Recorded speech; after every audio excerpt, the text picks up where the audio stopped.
My name is Matthew Kelly. I'm 15 and I love to cook and bake and everything around there.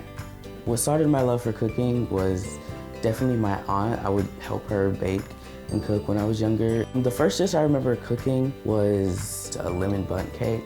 I love cooking and baking all because of that and her. It really just is something that I enjoy and it's very calming.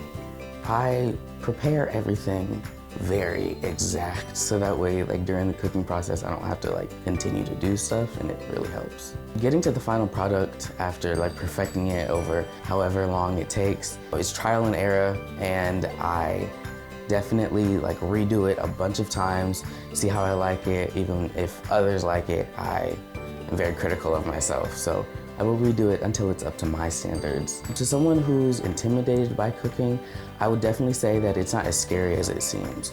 And if you follow a recipe and follow it very exact, then it won't be hard.